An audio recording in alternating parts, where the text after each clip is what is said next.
So, MusicMaster, you also won your match. Yours felt like a little bit tougher, at least from back here. Why don't you talk about it?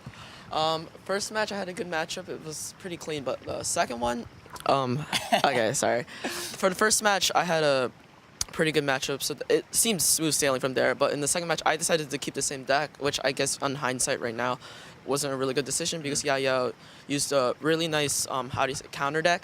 Yes. So it was a struggle to get through, and eventually he overwhelmed me with the P.E.K.K.A. Minor. Last match, I used a weird deck, hoping that hopefully Yaya wouldn't like run a counter deck or anything, but he actually still ran Golem Poison, which should have done well, but I think I decided once he dropped the Golem in the back, I would push with a Mega Knight and Flying Machine, and that push worked to take down his tower. Yeah, and you know, at this level of competition, it comes down to one push, one mistake, one thing, right? It's only one thing that really decides the game. At least I feel like most times watching, right? So like on you guys, that's got to be a lot of pressure not to literally, you have to play the game perfect every single time, right? Or how do you feel like that?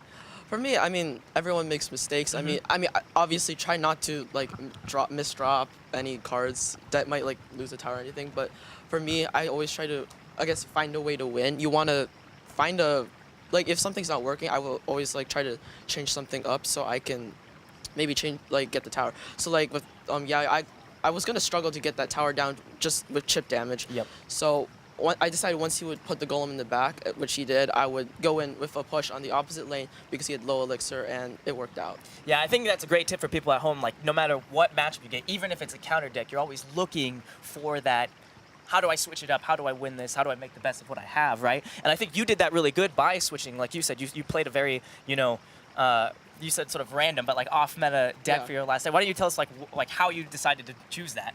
Okay, so I'm gonna shout out to Belican.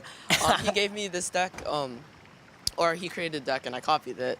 And with this deck, it's pretty much you chip out the tower as much as you can with the Furnace and the Spirit Goblins, and hopefully you can defend well and overwhelm them. Okay.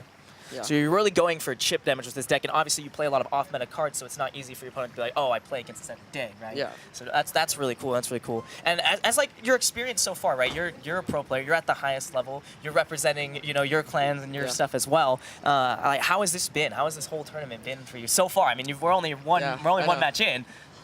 It's been good. I'm just trying to relax right now, even though I know there's, I guess, a lot on the line. Yeah. It's pretty refreshing. It's a totally new experience for me, and it's been pretty good. Yeah, and the stages out there is crazy. I'm happy that you guys are playing. I don't have to play because that seems like a lot of pressure out there for you guys. Everyone seems really serious. So going back to the topics of your matches, right? You're going to be playing against Adrian next, right? So we just talked to him. He said he's already preparing to play against you. Without giving away too much, right? We don't want to hear anything. But what is your plan going into that? Oh, I haven't actually decided much. I had a set of standard decks I was gonna play for today. I think I'm just gonna choose the right ones and hopefully have good matchups. I think that's a good tip at home. Always stick with your comfort picks, right? Yeah. Awesome.